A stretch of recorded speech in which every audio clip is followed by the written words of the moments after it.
name is Andrew, and I am so excited to do this interview. It's a question a lot of people have been asking me and have asked me in the past about how I've been able to do business with my wife, or my wife been able to do business with me, and we've been able to make a success out of it without having spousal thieves.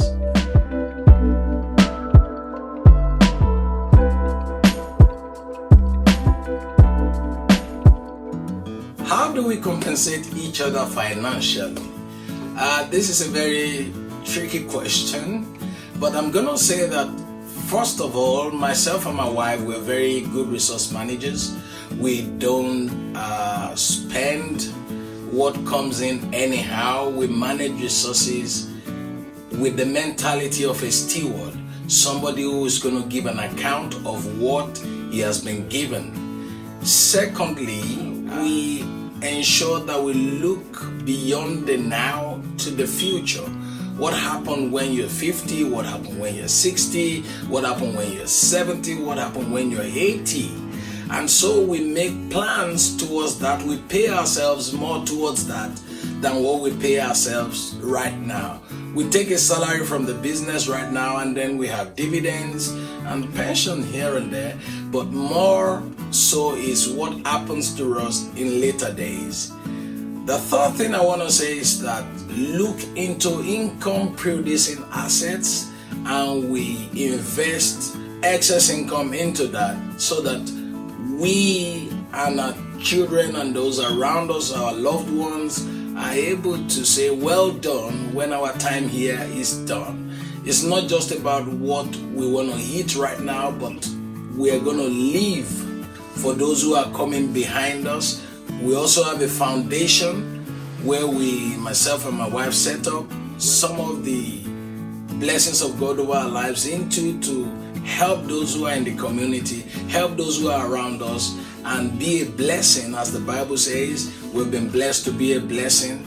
And so we do that also, thinking about those who are around us and being a blessing to them. The Bible says that a good man leaves an inheritance for his children's children. So we look forward to what would happen in the years to come rather than in the now.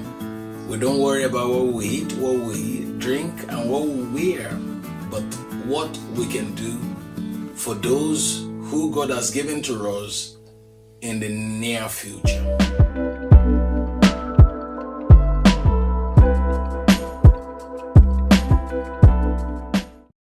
Succession plan, I'm hoping that in years to come, one of my children will be able to carry on from where we stop, if that is what they want to do. If not, I'm sure God will bring a faithful man who will be able to carry on from where we stop.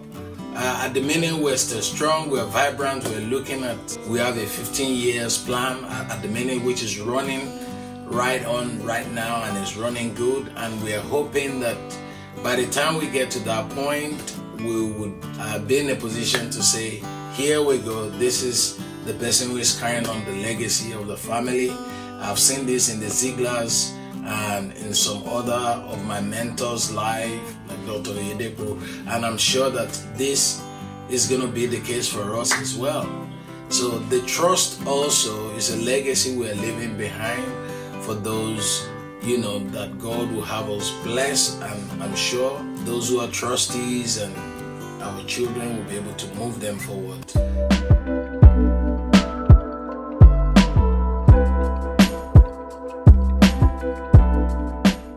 When should the children get involved in the business?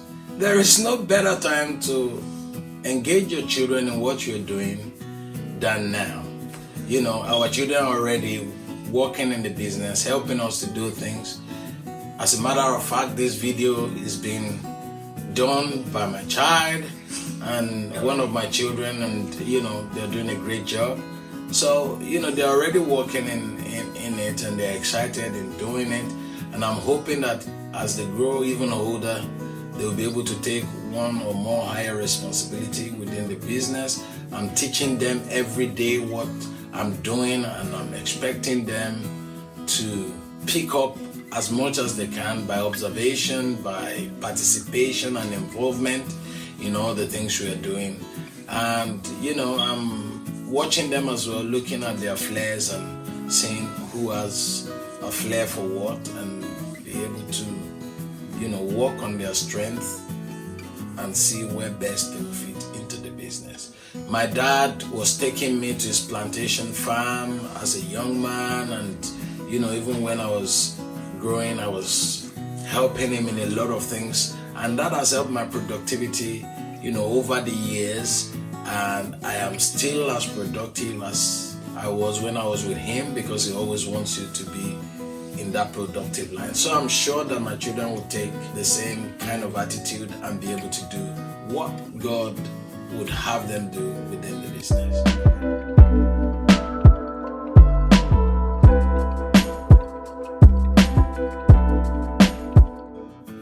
My wife deals with that aspect of the support for our family. We have a budget every month that we use as our own contribution towards some of the things that require our support from relatives or even our parents and things like that. And it's very scriptural that you honor your father and your mother and all the people around you. And so we ensure that monthly we have an allocated budget that is assigned to looking after people as the need arises, and there are some that are just automatic every month to ensure that out of the blessings of God upon our lives, we are releasing some of them out to other people.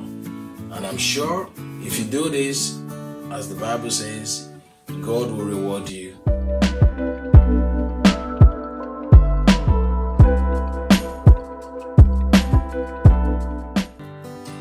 We should ensure that the business and the relationship are two separate entities. So what you do in the business stays in the business, and when you get home is another different kettle of fish. You don't bring what is in the business. The way we do it is, once I get home, I am home.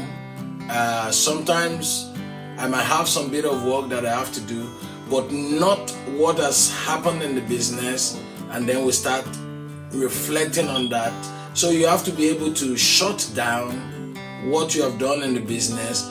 When you get home, be able to have time for each other, and then there are times you just take time out. I remember going to Darren Hardy's conference in California, San Diego, and he was talking about you're paid to rest. There are times you just know when you need to just shut down, and you and your spouse take the well-hand rest that you need to reflect and rejuvenate your relationship.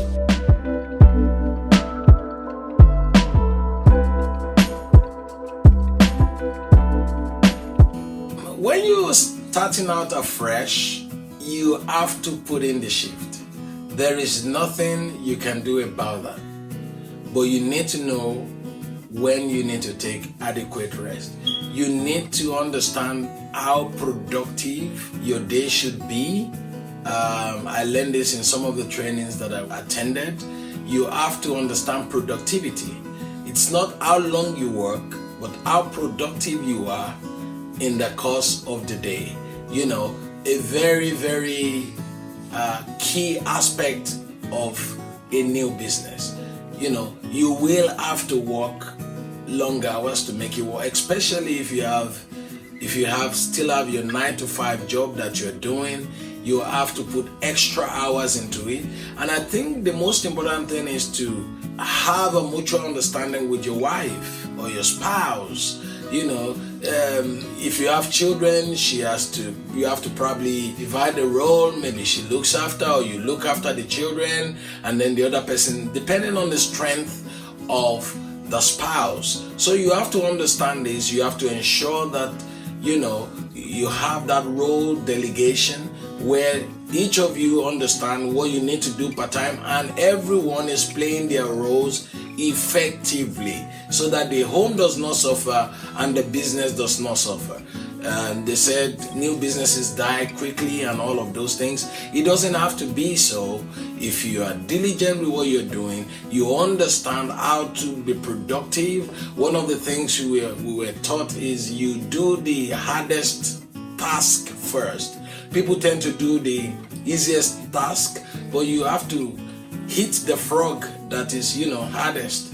And then after you've done that, you then get on to doing the other things that are less important within the business. So you have to structure a day, you have to put out your plan for the day, you have to structure it with timing, and you have to ensure that you are determined to make every one aspect of your plan to happen. You might not finish it, but the ones you have done, you make sure that you get to the end of it. God bless.